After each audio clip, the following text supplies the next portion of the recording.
Chapter 20. Audrey's dark power keeps getting stronger. I can't sit around waiting for happily ever after to just happen. I screwed up. Now I have to make this right.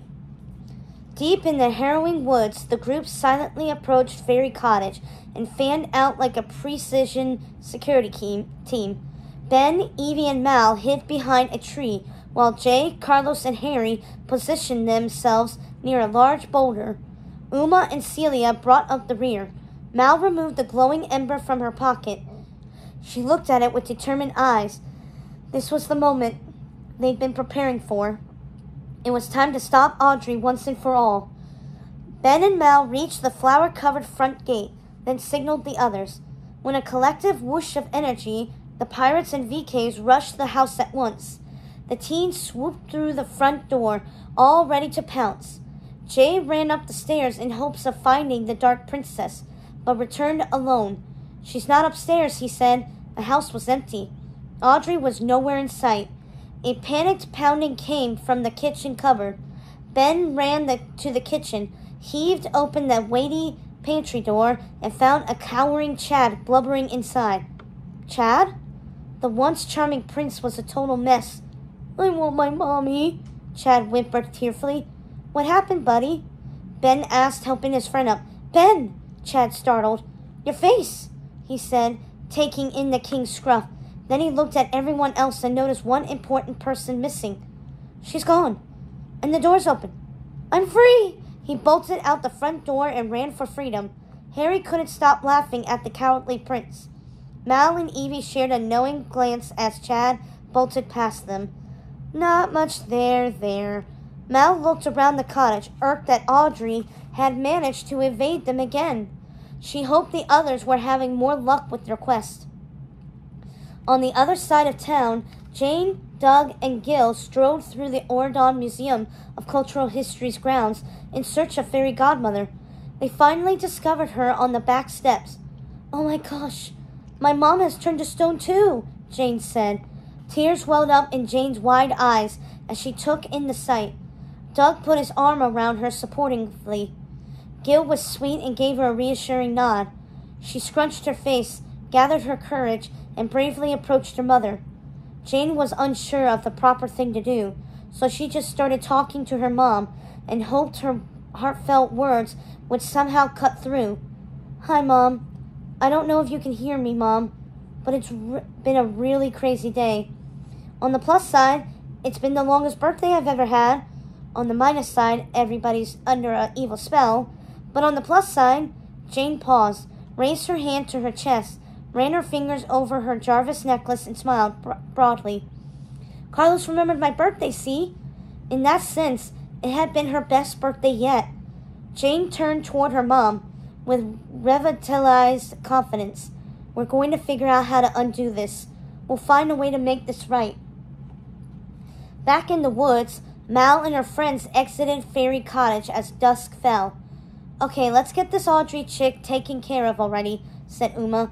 Together, she and Mal should be able to thwart the girl, no problem. And when they did, every VK on the Isle would get their freedom. Uma looked at Mal. "What do you say, girl? Ready to wrap this up?" She and Mal fist-pumped. Ben marveled at the newfound unity. He didn't know how it had happened, but he was delighted that it had. "Someday you're going to have to tell me how you guys all got teamed up." Evie smiled brightly. "Actually, Mal promised to let all the kids off the Isle once this is over." Ben was taken aback. He glanced at Mal searchingly. Mal stared back at him, her eyes full of pain and guilt. She drew a deep breath, hesitated, then decided to come clean. She turned to face her friends and also face the truth. "I have to tell you all something. I lied to you," Mal said. "The kids won't be coming off the Isle." Mal felt ill just saying the words. Jay shifted his weight and cocked his head in confusion. "What do you mean?" Mal steeled her resolve before answering. There was no way to explain, especially to her friends, but she couldn't lie anymore. The other VKs needed to know the truth. "The program is shut down," she told them, "and the barrier will be closed for good." The villain kids were stunned. Carlos looked bewildered. Evie stared at Mal, feeling raw and confused. Uma shot Mal the evil eye. She knew she never should have put her faith in that two-timing dragon. Ben cleared his throat. For Ordon's safety, he added, trying to explain. It didn't help. Hold up, Uma said, throwing her hands into the air, disappointment coating her voice. So we're saving your precious people and your behinds for a lie. I knew it was a mistake to trust you. You're always out for yourself. Harry twirled his hook menacingly in the air. And you, King Ben, eh? You're probably just going to throw us back inside too. Ben detected a surprising sadness in Harry's eyes. Celia marched right up to Mal and confronted her. You know what? I actually thought you were brave, but you're just a chicken. Too scared to tell me I was never going to see my dad again, she raged. Tears of delusionment filled her brown eyes. Upset and let down, Celia grabbed the precious ember out of Mal's hand and threw it into a nearby bird bath. The mighty ember hissed and died out on the water, extinguished for good. Everyone gasped. No! Cried Mal. She rushed to rescue the ember as Celia whipped around her heads of curls and ran away down the forest path. Evie yelled after her. The forest at night was no place for a young girl to wander around alone. Mal reached into the bird bath and frantically pulled out the ember. Its spark was gone. Desperate, Mal waved her fingers and attempted to relight it with a spell. She incanted, Regain your might and ignite! Nothing happened. The ember sat still and dark. Mal looked to Uma for help, but Uma was no longer interested in a dragon-octopus collab. The double-crossing villain would be walking the plank if she were on Uma's ship. But here, the best Uma could do was simply walk away. Bummer, Uma said to Mal, twirling her shell necklace in her hand. She turned to Harry. Let's go find Gil and leave them all to rot. She snapped her fingers, then strode down the path away from Mal and everything she represented. Harry waved his hook with a flourish, pivoted on his heel, and followed Uma. The pirates were out of there. Uma! Mal cried after her. Mal's friends looked at her in dismay. Jay's handsome face turned down as he tried to process the news. Carlos' puppy dog eyes were filled with pure disappointment. Evie just shook her head at Mal, crushed by her friend's deceit. The four of them were a team. How could Mal do this? How could she abandon their dream? Evie's scorching look of condemnation hit Mal hard. Evie, I'm so sorry. I'm sorry. I was afraid to tell you. I thought I was going to lose my best friend. But I had to do something. I had to protect Oridon. Evie drew her hands to her hips. Closing the barrier was your idea? Evie couldn't comprehend how Mal, of all people, could shut down the very program that had brought the four of them to Oridon. She'd forsaken everything they stood for. Mal was desperate for her friends to understand. I did it for us. I did it for our life that we have here now, she explained. For our life here? What about the kids we left behind on that island? Asked Evie in tears. The kids we promised. We were their only hope. I thought you were going to stand up for all the VKs, but instead you lied to them. And you lied to Jay. And you lied to Carlos. And you lied to me. We're your family. Evie, come on. I had no choice, pleaded Mal. If they could all just see it from her perspective. In that moment, there was a flash of lightning. Then Ben, Evie, Jay, Carlos, and Dude had all been turned to stone. Audrey's telltale fog swirled and billowed at their feet. Oh, no, Mal cried, her voice trembling with despair.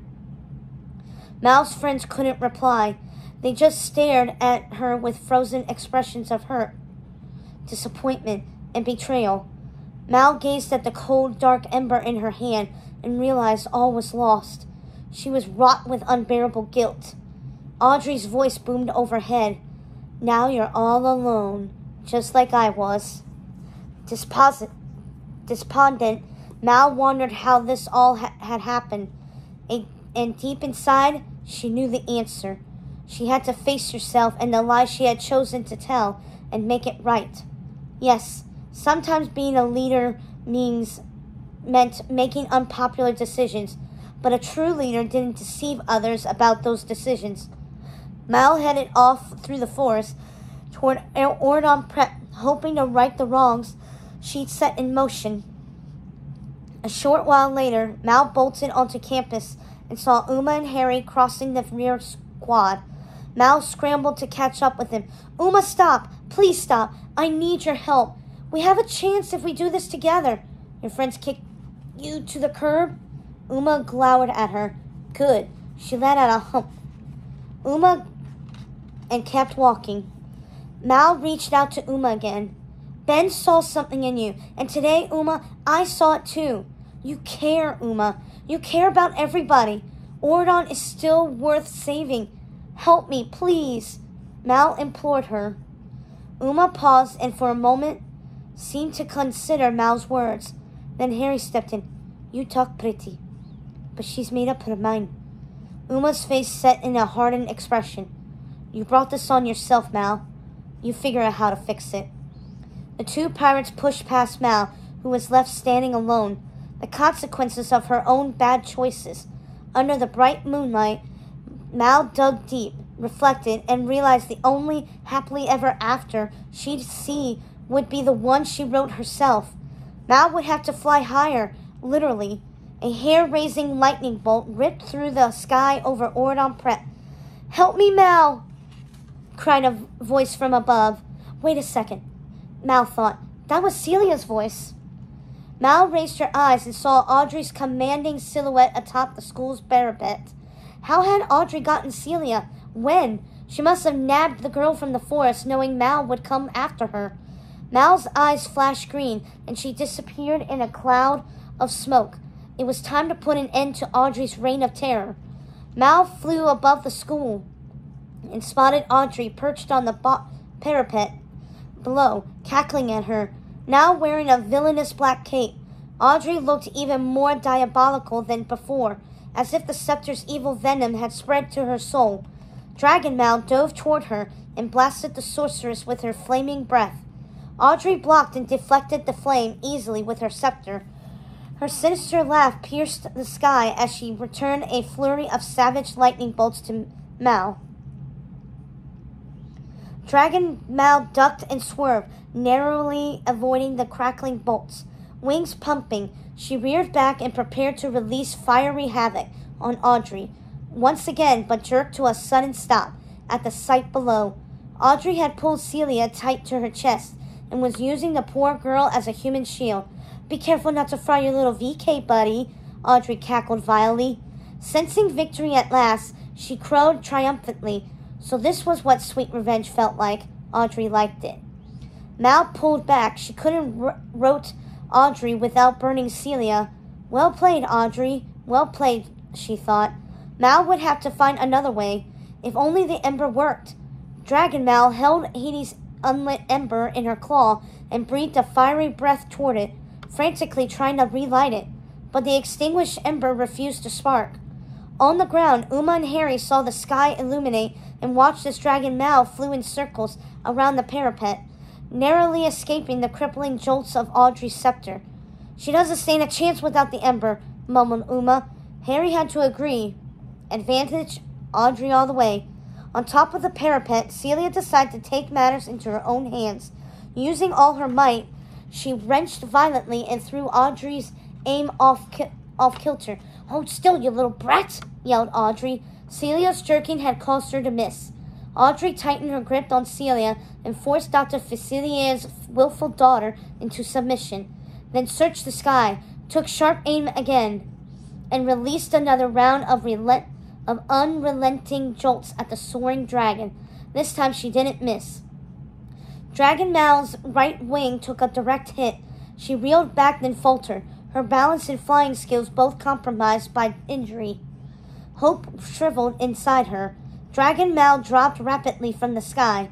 Help me, Mal! Shrieked Celia, but Mal was too riddled with injury to come to her aid. She watched helplessly as Audrey chased Celia around the parapet.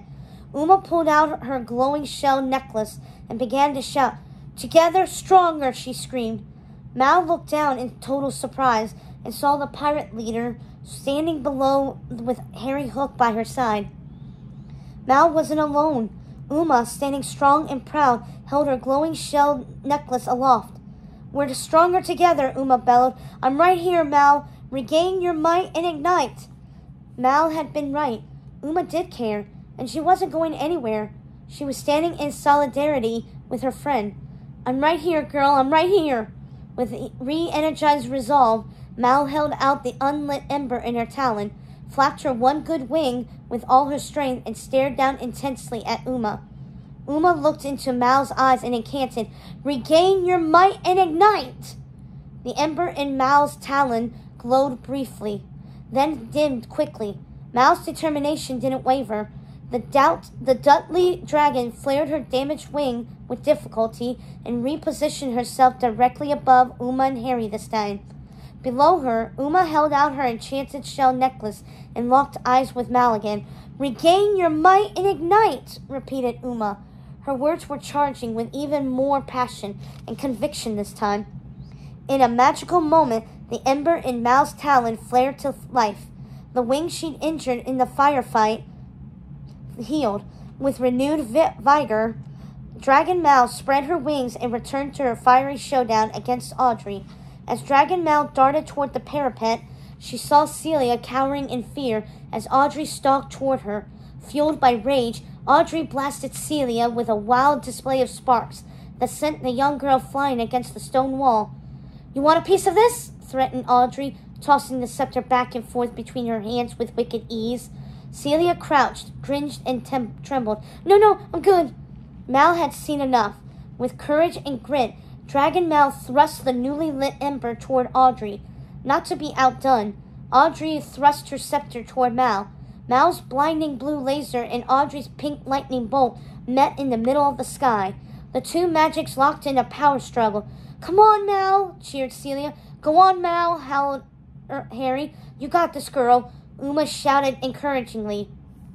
Dragon Mal's blue laser locked onto Audrey, flashed bright, then drained the sorceress of her power. Audrey felt herself weakening under the ember's crippling glow. She panicked and wailed, but it was too late. Maleficent's scepter fell from her hand to the ground with a clink. Audrey crumbled beside it, unconscious, the queen's crown no longer on her head. Dragon Mal disappeared in a cloud of purple smoke as she landed on the stone tower. She emerged back to human form, with her bluish-purple hair still sizzling a touch. The ember glowed in her hand. Mal! Celia jumped up in joy, ran hard to Mal, and hugged her tightly. Mal put her arm around Celia protectively. It's okay, Celia. I got you. Mal looked over Celia's shoulder, noticed Audrey's lifeless body, and rushed to her side, distraught. Audrey? Audrey! She held out the lit ember, hoping its all-powerful magic would stir Audrey awake, but nothing happened. That didn't make sense. The ember was potent enough to help. Heartsick, Mal remembered her father's grave warning. You're only half Hades. The ember won't do everything for you that it does for me. Mal was crushed. Below, Uma and Harry cheered and whooped. They'd done it together. And all across Oridon, Audrey's spell lifted. Dizzy, squeaky, and squirmy, came to in Evie's living room and looked around in confusion. The bewildered villain offspring didn't know what had happened, but they did know one thing. I'm hungry, said the twins in unison. It was the first time Dizzy had heard them speak aloud to anyone other than themselves. Same, she said. The three kids sprinted to the kitchen, poured themselves tall glasses of milk, and began devouring the final remnants of Jane's cake. They smiled happily, all three of them wearing milk mustaches. The kids weren't the only ones unspelled. Fairy Godmother opened her eyes, surprised to find Doug, Gil, and a very relieved Jane sitting in front of her on the museum steps. Oh, Bippity-Boppity, what happened? She asked, slightly befuddled. Jane jumped up and embraced her mom. The spell's been broken. It's okay, Jane told her. She had so much to tell her mom. Outside Fairy Cottage, Evie, Jay, Carlos, Ben, and Dude were transformed back from stone. Mal must have defeated Audrey, said Evie. She was relieved about that, but still felt tinges of hurt. "Come on, let's go," said a clean-shaven and fangless Ben. They raced off toward Ordon Prep, eager to find Mal and hear the details of how she brought down Audrey. A short time later, everyone gathered in Audrey's dorm room. Anguish and despair hovered in the air. Mal and Evie kept constant vigil of Audrey's bedside, where she lay motionless. "She's slipping away," Evie said. Mal bit her lip in thought. There's only one person in the world who might be able to do something about this, and that's Hades. "Hades!" exclaimed Ben, thinking back to the horrifying battle on the bridge. That was not a scene the king wished to repeat. "He wouldn't do it, and I wouldn't risk it." "Actually, he might do it for me," said Mal. She took a deep breath. It was time to share her deepest secret with her fiancé and friends. "He's my father." Jay and Carlos exchanged shocked looks. Neither of them had any idea, although that did explain Mal's temper.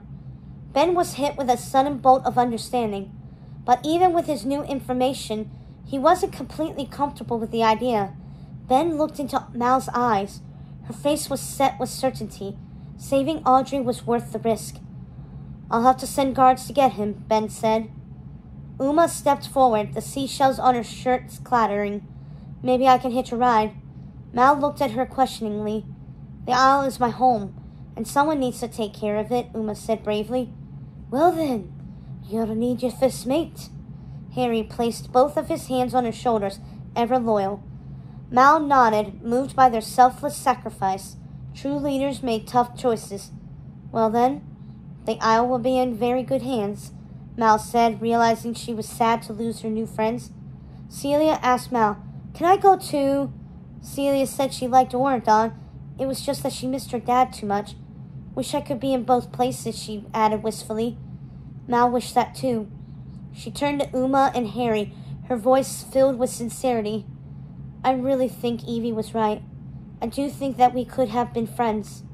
I'm really sorry I lied to all of you guys. You deserve so much better than that." Jay jumped in. "You were just trying to do the right thing." Mal looked at Jay, ever grateful for his friendship. One by one, each of the kids, even Uma and Harry, nodded at Mal with forgiveness. "Yeah," agreed Uma with a small smile. Evie was the last holdout. Mal turned to her BFF, her eyes brimming with hope. Finally, Evie nodded. "I get it," she said. "They really were all stronger together."